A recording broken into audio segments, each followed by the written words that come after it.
اعوذ باللہ من الشیطان الرجیم بسم اللہ الرحمن الرحیم۔ خداوند عالم قرآن کریم میں بندوں کو غور و فکر کرنے کی بہت زیادہ تاکید کر رہا ہے۔ اکثر آیات کے آخر میں خداوند عالم ارشاد فرما رہا ہے افلا تتفکرون، آیا آپ لوگ غور و فکر نہیں کرتے ہیں؟ افلا تعقلون، آیا آپ لوگ اس بات پہ عقل سے کام نہیں لیتے ہیں؟ عزیزان، قرآن مجید صرف پڑھنے والی کتاب نہیں ہے، بلکہ پڑھنے کے بعد اس کتاب میں غور و فکر کرنا ہے۔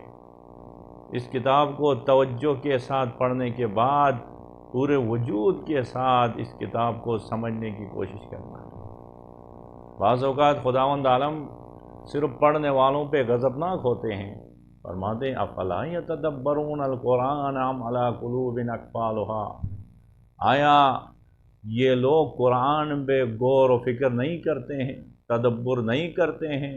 ام علی قلوب اقفالها، کیا ان کے دلوں پہ تالے لگ چکے ہیں؟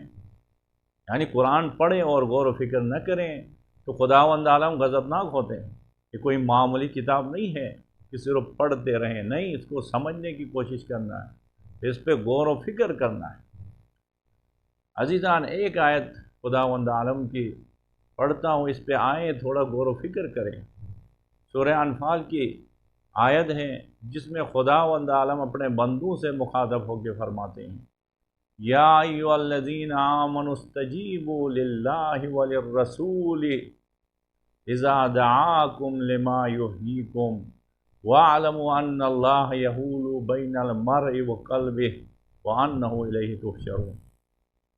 اس مبارک آیت میں خداوند عالم مومنین سے مخاطب ہے، باقاعدہ طور پہ مومنین کا نام لے کے فرماتے ہیں اے ایمان والو، یا ایھا الذین آمنوا استجیبوا للہ وللرسول اذا دعاکم لما یحییکم، اے ایمان والو، خدا اور رسول کی پکار پہ لبیک کہو۔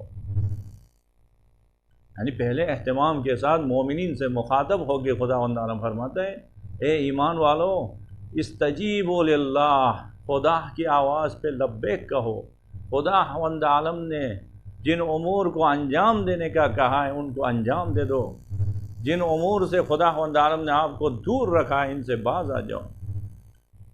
بس اسی مبارک آیت میں خداوند عالم ارشاد فرما رہا ہے کہ تمام واجبات کو انجام دے دو اور تمام محرمات سے دور رہو۔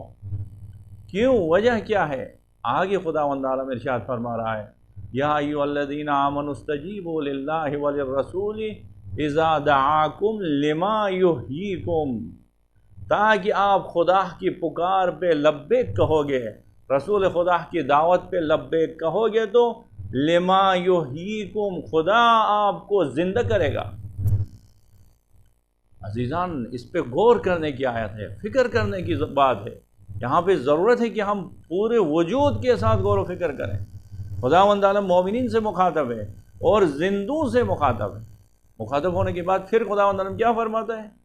آپ خدا اور رسول خدا کی آواز پہ لبیک کہو گے، تمام واجبات کو انجام دو گے، تمام محرمات سے دور رہو گے تو لما یحییکم، آپ زندہ ہو جاؤ گے۔ عجیب بات ہے عزیزان، خداوند عالم زندوں سے مخاطب ہو کے فرماتا ہے کہ آپ خدا اور رسول کی آواز پہ لبیک کہو گے تو زندہ ہو جاؤ گے۔ عجیب بات ہے عزیزان، بس پتہ چلتا ہے زندگی کچھ اور ہے، حقیقی حیات کچھ اور ہے۔ واقعاً زندگی کے بہت سارے مراتب ہیں، حیات کے بہت سارے مراتب ہیں۔ حیوان بھی زندگی کر دیں، ان کے اندر بھی جان ہے، وہ بھی جاندار ہیں، لیکن ان کے پاس بہت ساری طاقتیں ہونے کے باوجود کچھ عظیم طاقتوں سے محروم ہیں۔ زندہ ہونے کے باوجود وہ کوئی عاقلہ سے محروم ہے، عقل جیسی عظیم طاقت ان کے پاس نہیں ہے۔ انسان کے پاس، انسان بھی زندہ ہے، ان کے پاس عقل بھی ہے، طاقت بھی ہے۔ اب بہت سارے انسان ہونے کے باوجود بہت سارے طاقتوں سے ہم محروم ہیں۔ بہت ساری چیزوں کو ہم درک نہیں کر پا سکتے ہیں، بہت سارے حقیقتوں کو ہم نہیں دیکھ سکتے ہیں۔ ابھی اسی وقت فرشتے موجود ہیں ہمارے ارد گرد، اسی وقت بہت سارے عظیم ہستیاں موجود ہیں، لیکن ہم ان کو مشاہدہ نہیں کر سکتے۔ کیوں؟ ہمارے پاس وہ حیات نہیں ہے، وہ زندگی نہیں ہے۔ اسی لیے خداوند عالم فرماتے کہ آپ واجبات کو انجام دو گے، گناہوں سے باز آ جاؤ گے تو آپ کو میں وہ زندگی عطا کروں گا کہ آپ کی زندگی کامل ہوگی، آپ حیات حقیقی پائیں گے، اور پھر آپ ہر چیز کو دیکھ پاؤ گے، بہت ساری چیزوں کو آپ مشاہدہ کرو گے۔ عزیزان، آج ہم ٹھیک ہیں، زندہ ہیں، لیکن زندگی کی بہت ہی معمولی سطح پر، کھانے اور پینے کی حد تک زندہ ہیں، سانس لینے کی حد تک زندہ ہیں، معنویات کو درک کرنے کی حد تک ہم زندہ نہیں ہیں۔ معنویات اور روحانیت اور فرشتوں کو درک کرنا، خدا کے جلوے کو دیکھنے کے لیے کیا کرنا پڑے گا؟ انہی واجبات کو انجام دیں۔ نماز کو وقت میں پڑھیں گے، روزے کو رکھیں گے، فقراء کی مدد کریں گے، جہاد ہم کریں گے، خدا کی راہ میں کوشش کریں گے، تو پھر خدا تعالیٰ فرماتے ہیں کہ لما یحییکم، آپ کو میں زندہ کروں گا۔ جب زندہ ہم ہوں گے تو اسی دنیا میں بیٹھ کے ہم آخرت کا مشاہدہ کریں گے۔ جب زندہ ہوں گے تو پھر ہمارا حشر نشر کیسا ہوگا؟ خداوند عالم شہداء کے متعلق قرآن مجید میں ارشاد فرما رہا ہے، وَلَا تَقُولُوا لِمَن يُقْتَلُ فِي سَبِيلِ اللَّهِ أَمْوَاتٌ بَلْ أَحْيَاءٌ وَلَٰكِن لَّا تَشْعُرُونَ۔ آپ جو راہ خدا میں قتل ہو چکے ہیں ان کو مردہ نہ مت کہیں، بل احیاء، بلکہ وہ خدا کے ہاں زندہ ہیں، ولیکن لا تشعرون، آپ ان کی زندگی کے بارے میں شعور نہیں رکھتے۔ ہم ان کو مردہ کہتے ہیں، لیکن خدا کہتا ہے کہ ہرگز ہرگز ان کو مردہ نہ کہیں۔ وہ صرف کھانے پینے کی زندگی کو حیات نہیں کہتے عزیزان، وہ ایک اعلی ترین مرتبے زندگی پہ فائز ہوئے، اعلی ترین حیات کو انہوں نے حاصل کیا ہے۔ اسی لیے خداوند عالم کہتے ہیں کہ ہرگز آپ مردہ نہ کہیں، بلکہ ہرگز مردہ کہیں اس سے بھی بالا تر خداوند عالم فرماتے ہیں، لا تحسبن الذین قتلوا فی سبیل اللہ امواتا بل احیاء عند ربہم یرزقون۔ آپ ان لوگوں کو جو خدا کے راہ میں قتل ہوئے ان کو مردہ ہے کہ وہم و گمان بھی نہ کرے، ان کے بارے میں یہ تصور بھی نہ کرے کہ وہ مردہ ہیں، بل احیاء عند ربہم یرزقون، بلکہ وہ خدا کے ہاں زندہ ہیں اور وہ خدا کے ہاں رزق پاتے ہیں اور خدا کے رزق سے فیضیاب۔ بس عزیزان، حیات کے بھی مراتب ہیں، زندگی کے بھی مراتب ہیں۔ ابھی بلند ترین مرتبے کو ہم حاصل کرنا چاہتے ہیں تو پھر ہمیں کیا کرنا ہے؟ ہمیں واجبات کو ادا کرنا ہے، ہمیں محرمات سے دور رہنا ہے، زبان کو غلاظتوں سے پاک کرنا ہے، نظر کو محرمات سے پاک کرنا ہے، پیٹ کو حرام سے بچانا ہے۔ جب ایسا کریں گے تو کیا ہوگا؟ پھر انسان کی زندگی اس عالم تک پہنچ جاتی ہے، حیات کی اس مرتبے تک ہم پہنچتے ہیں۔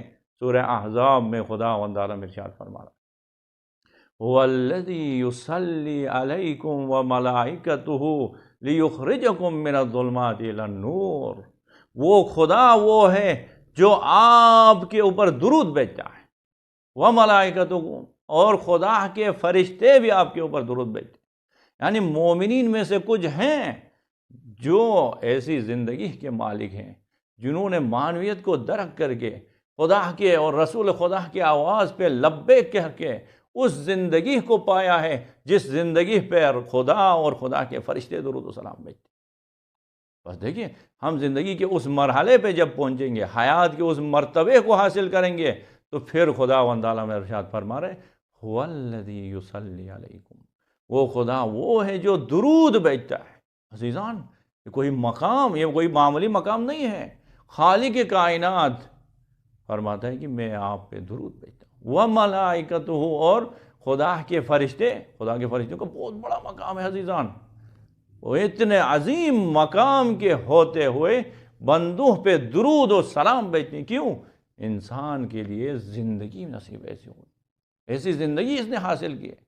اسی زندگی کو حاصل کرنے سے، حیات کو پانے کے لیے کیا کرنا ہے؟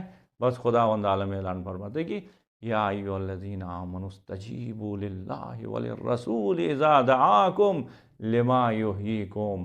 اے ایمان والو، خدا اور رسول کی آواز پہ لبیک کہو، خدا اور رسول کی آواز پہ لبیک کہو گے تو لما یحییکم، آپ زندہ ہو جاؤ گے، حقیقی زندگی آپ کو ملے گی۔ وَاعْلَمُوا أَنَّ اللَّهَ يَحُولُ بَيْنَ الْمَرْءِ وَقَلْبِهِ، یاد رکھو خدا انسان اور انسان کے دل کے درمیان حائل ہے، اتنا نزدیک ہے خداوند عالم۔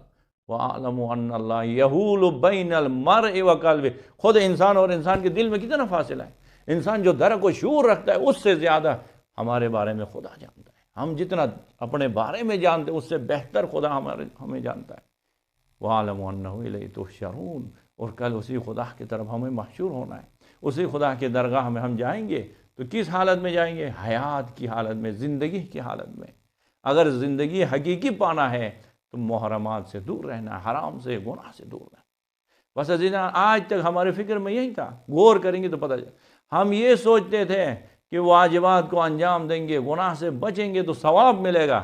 نہیں عزیزان، گناہ سے بچیں گے، گناہ سے بچنے کے بعد واجبات کو ادا کریں گے تو ہمیں صرف ثواب نہیں ملے گا، ہمیں حیات ملے گا، زندگی ملے گی، حقیقی زندگی ملے گی، ایسی عظیم زندگی ملے گی۔ فرشتے اس زندگی پہ رشک کریں گے اور ہمارے اوپر درود و سلام بھیجیں گے۔ عزیزان، یہ راستہ کھلا ہے، خدا سے درود و سلام پانے کا یہ راستہ کھلا ہے، فرشتوں کے سامنے کریم و کرامت پانے کا راستہ کھلا ہے۔ اسی راستے کو اگر اپنانا ہے تو گناہ سے باز آئے، گناہ سے دور رہے۔ خداوند عالم کی درگاہ میں دعا گو کہ خداوند عالم ہم سب کو خدا اور رسول خدا کی آواز پہ لبیک کہنے کی توفیق نصیب فرمائے۔ وصلی اللہ علی محمد وآلہ الطاہرین۔